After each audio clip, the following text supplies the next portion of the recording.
Bonjour à vous tous, chers membres de l'Association OTL de la région de Québec. J'espère que vous allez tous très bien.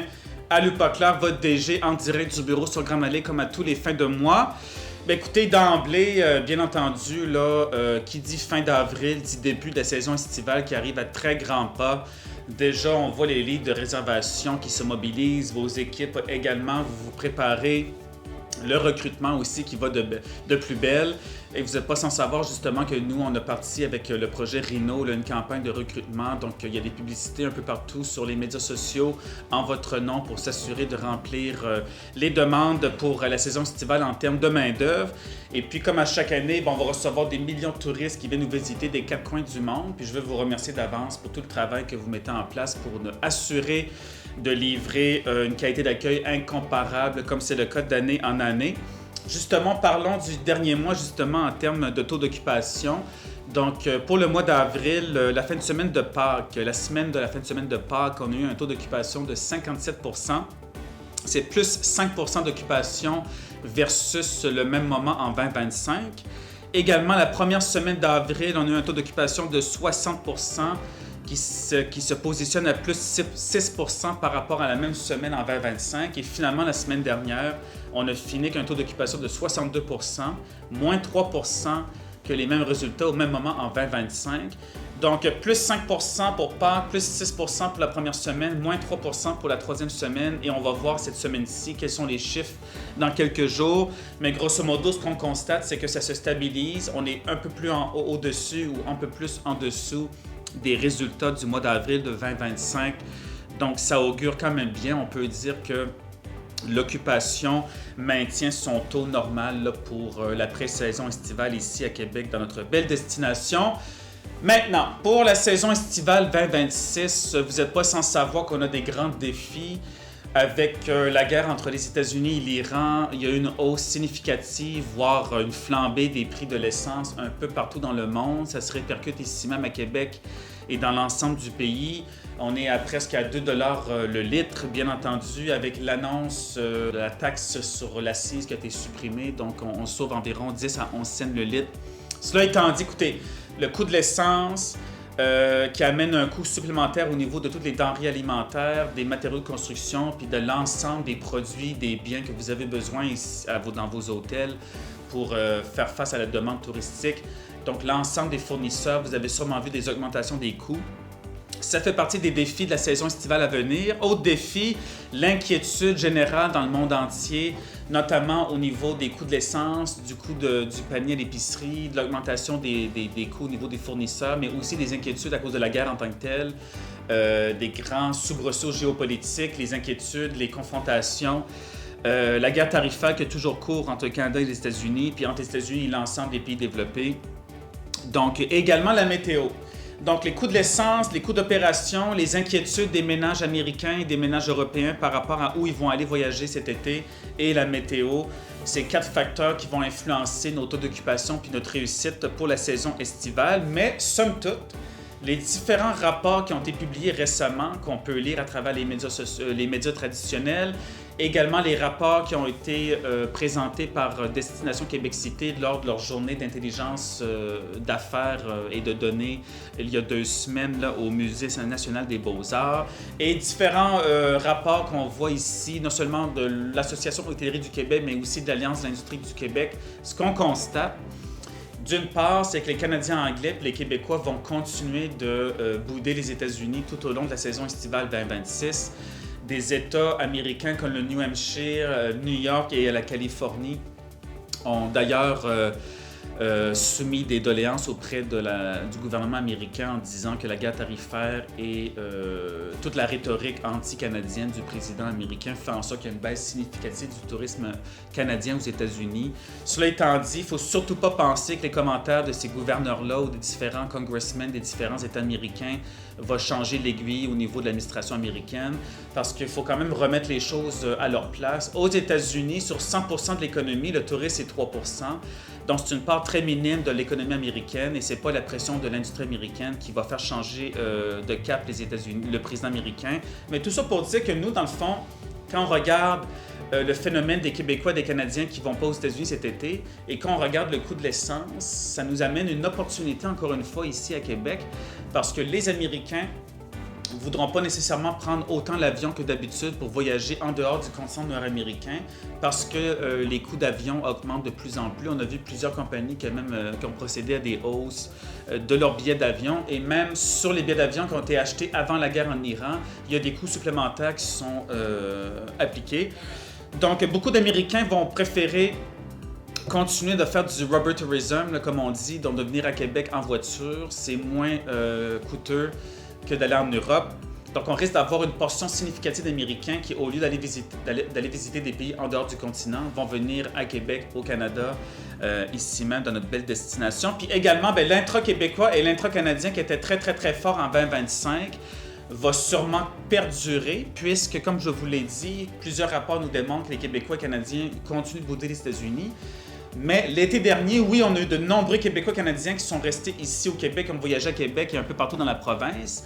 Mais cette année, à cause de la hausse des coûts d'essence, la hausse des coûts de billets d'avion, l'incertitude et la crainte de voyager à l'international, plusieurs Québécois, on peut faire un pari en quelque sorte, vont choisir de visiter ici Québec, la province, bref, voyager localement.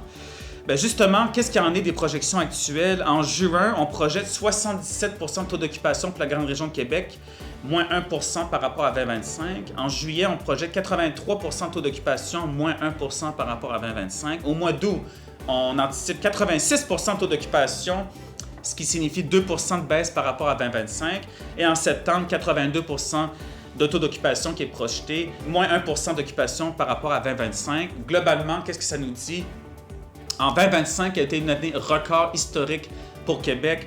On a fini la saison estivale, donc juin, juillet, août, septembre, octobre, avec un taux d'occupation moyen de 83 % et on anticipe un taux moyen de 80 % pour l'été 2026. Puis voyez-vous, en 2024, c'était de 79 %. Donc, même si on voit une légère baisse cet été et qu'on termine l'été à 80 %, on va quand même terminer à 1 % de plus que 2024, qui était une très bonne saison. Et il ne faut pas oublier que 2025 a été une saison extraordinaire, oui à cause de l'Intra-Québec, oui à cause de l'Intra-Canadien, mais notamment dû au fait que chaque fin de semaine, on a eu un ciel bleu et le soleil était au rendez-vous. Donc, les Québécois continuent à voyager localement. Le coût de l'essence qui fait que les Américains vont choisir davantage le Québec et le Canada pour voyager en 2026 et le fait que les Québécois vont décider, oui, de voyager localement, mais de voyager surtout ici au Canada et au Québec. Et si on a une belle météo en plus, tout ça fait un cocktail fort intéressant pour nous pour probablement finir la saison estivale avec un très bon taux d'occupation à Québec, du moins on l'espère. Puis vous savez, que ce soit l'Association hôtelière de la région de Québec, Destination Québec-Cité, l'Alliance de l'industrie touristique du Québec, nous tous travaillons en étroite collaboration pour s'assurer de maintenir un marketing dans tous les différents marchés qui sont propices ici à venir à Québec de manière continue et sans arrêt. Et même pour les marchés qui ne viendraient pas nous visiter cet été, on veut rester dans leur mémoire et dans leur esprit. Donc, on continue de leur faire du marketing de manière continue. Rapidement, les dossiers chauds actuellement pour votre association, puis bien entendu, c'est juste un portrait sommaire. Le fameux moratoire de 150 jours qui a été appliqué par la Ville de Québec au niveau du Vieux-Québec et des alentours. Donc, pour les 150 prochains jours, vous ne pourrez pas agrandir d'établissements d'hébergement ni construire de nouveaux hôtels dans le Vieux-Québec. Le moratoire vise à contrôler les nouveaux établissements de Airbnb et d'hébergement à court terme collaboratif. Vous savez, en fait, c'est quand même vertueux comme approche. Notre réaction, nous, à l'association, c'était de dire qu'on comprend les tenants aboutissants de la décision. On comprend la volonté de la Ville de Québec de s'assurer de garder un Vieux-Québec authentique, un lieu de vie important. Et l'administration municipale veut ramener 500 résidents de plus dans le Vieux-Québec. Donc, on comprend les raisons sous-jacentes à la décision. Cela étant dit, j'ai fait quelques appels auprès de la municipalité. J'ai ouvert une campagne de lobbying aussi en ligne pour pouvoir faire de la représentation en votre nom parce que plusieurs d'entre vous, chers membres, avez des projets qui sont soit presque sur le moment de commencer ou vous attendez tout juste un permis de la Ville pour démarrer votre projet d'expansion ou de rénovation ou un nouveau projet hôtelier. Il y en a quand même quelques-uns en ce moment dans le Vieux-Québec et certains d'entre vous, et avec juste raison, avaient des grandes craintes par rapport au fait que, écoutez, est-ce que dans 3 mois, je vais avoir le permis, oui ou non? Donc, en ce moment, c'est pas très clair au niveau de l'administration où ils se positionnent par rapport au projet qui n'avait pas reçu de permis de la Ville avant le moratoire. Moi, ce qu'on me dit, c'est que le moratoire, c'est vraiment pour cibler l'hébergement collaboratif, mais je continue de faire des pressions et du travail sur le terrain pour m'assurer que les projets qui sont actuellement en cours ou presque à l'état de l'être vont continuer dans 150 jours lorsque le moratoire sera terminé. Donc, dossier à suivre. Pour la campagne provinciale, je veux que vous savez, donc les élections provinciales du Québec qui vont avoir lieu en octobre, on est pas mal déjà dedans, là, donc nous, on n'est pas en reste. Nous-mêmes ici, avec l'Association de Montréal et l'Association provinciale, on va avoir une série de mesures qui vont être mises en place. D'abord, on va envoyer là, toutes nos demandes principales à l'ensemble des partis politiques. On va rencontrer aussi les chefs, pour certains c'est déjà fait. On va rencontrer aussi les rédacteurs des différentes plateformes, des différents partis politiques pour leur faire part de nos enjeux principaux, que ce soit la main-d'œuvre, le financement des hôtels, le renouvellement du parc hôtelier, aussi de renouveler notre offre touristique, notamment ici à Québec. Puis également toute la question du reprenariat et de la propriété québécoise. Donc, puis de s'assurer de faire en sorte que Québec demeure très compétitif vis-à-vis de la compétition internationale. Donc, plusieurs points comme ça qu'on va faire valoir. Il y a des lettres qui vont être envoyées à l'ensemble des candidats de tous les partis politiques pour leur faire valoir nos enjeux puis nos priorités. Puis également, moi-même, Véronique Tremblay puis Dominique Villeneuve de Montréal, donc les trois associations hôtelières du Québec, on va s'assurer cet été de rencontrer les élus, les partis politiques. Puis aussi en septembre, on va faire une conférence de presse pour s'insérer dans s'insérer dans les médias pendant la campagne électorale. Parfois, je cherche des grands mots, mais c'est mieux d'être allé à l'essentiel, n'est-ce pas? Donc, voilà pour la campagne provinciale. Puis si vous avez des commentaires, des questions, des critiques, quoi que ce soit, ou des idées incroyables qui vous viennent à l'esprit, ou des problématiques ou des enjeux que vous n'avez pas vus dans nos documentations qui vont suivre à travers les infolettes, etc., n'hésitez pas à me contacter en direct pour m'en faire part. Et finalement, écoutez, le 19 mai prochain, à l'Hôtel Plaza, c'est le déjeuner causerie de la Chambre de commerce et de l'industrie de Québec. Je vais y être en votre nom pour présenter l'hôtellerie de Québec, le rayonnement à l'international de notre destination et l'expertise hôtelière de nos hôteliers ici à Québec. On vous a envoyé l'invitation par courriel. Vous avez 50% de rabais pour vous inscrire.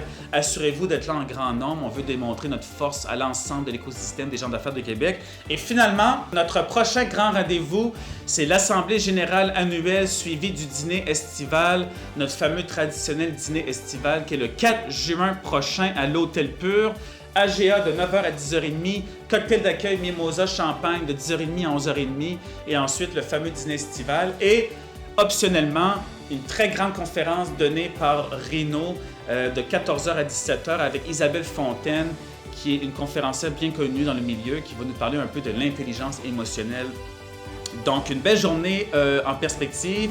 Mais vous, chers membres, on vous attend surtout pour l'Assemblée générale annuelle et le dîner estival, le tout de 9h à 13h. Et durant le dîner estival, on va vous présenter également durant la GA le nouveau plan stratégique 2026-2029, une hôtellerie plus structurée pour consolider notre prospérité.